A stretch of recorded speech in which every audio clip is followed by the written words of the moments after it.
جان کنی کا ایک منظر۔ اللہ کے رسول صلی اللہ علیہ وآلہ وسلم ابو طالب کی وفات کے وقت ان کے پاس آئے تو ابو جہل اور عبداللہ بن ابی کو پایا۔ آپ صلی اللہ علیہ وآلہ وسلم نے اپنے چچا ابو طالب سے کہا، لا الہ الا اللہ کہہ دیجئے، میں اس کلمہ کو اللہ کے یہاں آپ کے لیے حجت بناؤں گا۔ تو ابو جہل اور عبداللہ بن ابی بولے کہ اے ابو طالب، کیا تم عبد المطلب کے دین سے پھر رہے ہو؟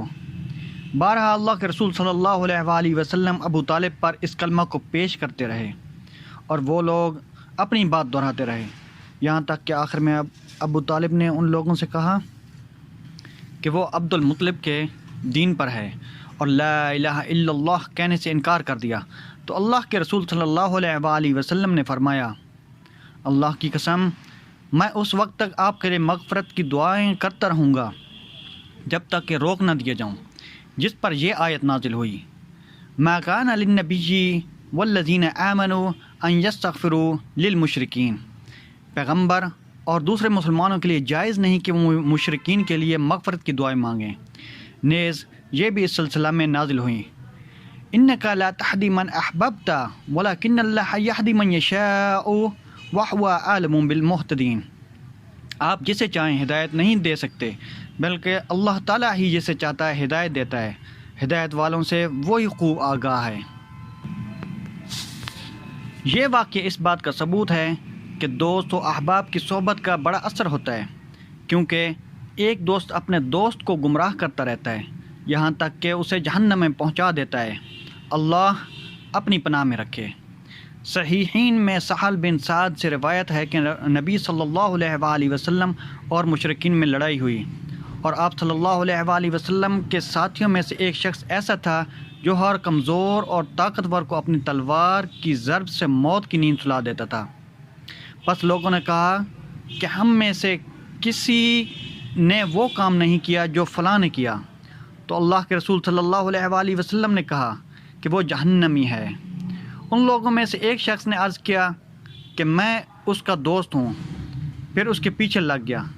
چنانچہ اس بہادر شخص کو سخت زخم لگا تو اس نے موت کے لیے جلدی کی اور اپنی تلوار کے دستہ کو زمین پر اور اس کی نوک کو اپنے سینے پر رکھا، پھر خود کو اپنی تلوار پر گرا کر اپنے آپ کو ہلاک کر دیا۔ چنانچہ وہ آدمی آپ صلی اللہ علیہ وآلہ وسلم کے پاس آیا اور کہا کہ میں گواہی دیتا ہوں کہ بے شک آپ اللہ کے رسول ہیں، اور پورا واقعہ بیان کیا۔ تو اللہ کے رسول صلی اللہ علیہ وآلہ وسلم نے فرمایا کہ یقیناً آدمی ایسا کام کرتا ہے جو لوگوں کی نگاہ میں جنتیوں والا عمل دکھائی دیتا ہے، لیکن وہ جہنمیوں میں سے ہوتا ہے، اور یقیناً آدمی ایسا کام کرتا ہے جو لوگوں کی نظر میں جہنمیوں والا عمل دکھائی دیتا ہے، لیکن وہ جنتیوں میں سے ہوتا ہے۔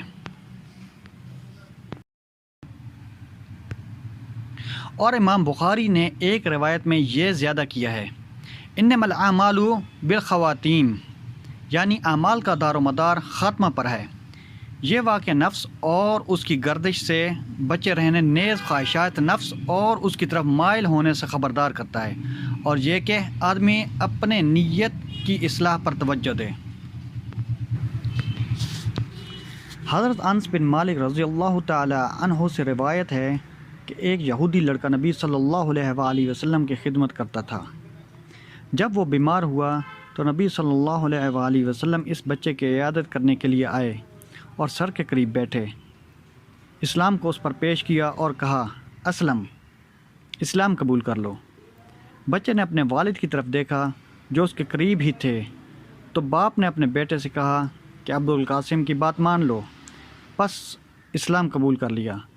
نبی صلی اللہ علیہ وآلہ وسلم یہ کہتے ہوئے کھڑے ہوئے، ساری تعریفیں اس اللہ کے لیے ہیں جس نے اسے جہنم سے بچا لیا۔